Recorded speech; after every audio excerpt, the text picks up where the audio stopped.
My brother forged my signature to steal our childhood home, so I let him lose his and bought it out from under him. I used to believe that family meant something, that no matter how bad life got, blood would always have your back, that even if you argued, disagreed, or made mistakes, at the end of the day, you'd still come through for each other, because you're family, right?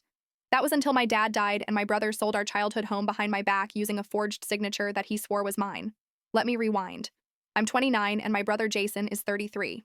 We grew up in a small town where everyone knows each other and everyone remembers the family barbecue my dad used to throw every summer. My dad was a man of quiet principles. He worked as a mechanic and paid off the house brick by brick, swearing he'd leave something behind for both of us. When he passed away from a heart attack, it was sudden. I flew home immediately. So did Jason. He showed up looking like he was attending a photo shoot, not a funeral. Aviators, expensive watch, his new wife clinging to him like this was her dramatic debut. Jason was always the golden child. He had charm, confidence, crocodile tears, and the ability to manipulate anyone. He hadn't been home in over 5 years, but within hours, he was walking through the house making comments like, maybe we should just sell and split it. I told him no, I wasn't selling. Our mom was still grieving and barely holding it together. I offered to buy out his share once the estate settled so she could live there without stress. I even hugged him and said I'd make it fair. He looked me in the eyes and said, of course.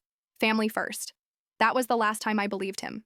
2 weeks later, while I was at work and mom was visiting her sister in another town, Jason sold the house. He used a forged signature, eerily like mine, and sold it to one of his buddies for $75,000, less than half its value. He told the lawyer I was unreachable, pushed the sale through, pocketed the cash, and vanished. Mom and I found out when the new owners showed up with moving trucks. I thought it had to be a mistake, but no, it was real. Jason had blocked me on everything. Mom and I had to scramble for a rental. I'll never forget the look on her face when strangers walked into her living room with our family pictures still on the walls. That night, I broke down, but the next morning, I started planning. No one steals from my mother, not even blood. I didn't scream or post online. Instead, I got to work. I took night classes in real estate law and saved every penny. I worked overtime and side jobs. I got my real estate license, not to sell homes, but to understand the system. I bought my first foreclosure 9 months later, renovated it by hand and flipped it for a profit. Then another, and another, all in silence. Then I found it, Jason's house. The one he bought with our stolen inheritance. A 2-story suburban cookie-cutter box that screamed, look at me. It was in pre-foreclosure. Apparently, his life coaching business had failed. His wife, who never liked me, had left him. He'd maxed out a home equity line trying to build a brand that no one bought into. The bank listed the home. I made an all-cash offer $35,000 below asking using an LLC I'd created a year prior. They accepted. I waited 2 months. Then I raised the rent.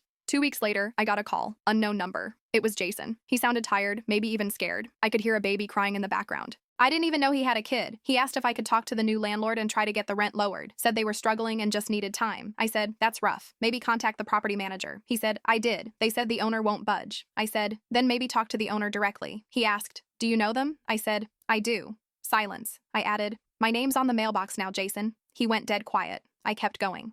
Remember when you forged my signature and sold our dad's house? You said family first. Well, I took that to heart. I've spent 2 years playing the game better than you ever did. And now I own your house. I hung up. He called back. I didn't answer. Property manager issued a 60-day vacate notice. Entirely legal. Ironclad. Jason tried to fight it. He lost. He moved in with an old college buddy. His ex-wife reached out to me weeks later. Said she had no idea he'd forged my name or sold our dad's house that way. She offered to help if I wanted to take legal action. She gave me screenshots, texts, even an old email with the scanned fake signature he'd used. I filed charges. The best part? I used the profits from my real estate flips to build a replica of our old childhood home. Same structure, same porch, same wind chimes, but this one has solar panels, central air, and a garden in the back. Mom lives there now, for free, with her dog, with peace, with no ghosts left inside. Last Christmas, Jason came by. He stood outside the gate for 10 minutes, didn't ring the bell, just stared at the lights. I watched from the window, then I turned the lights off and walked away.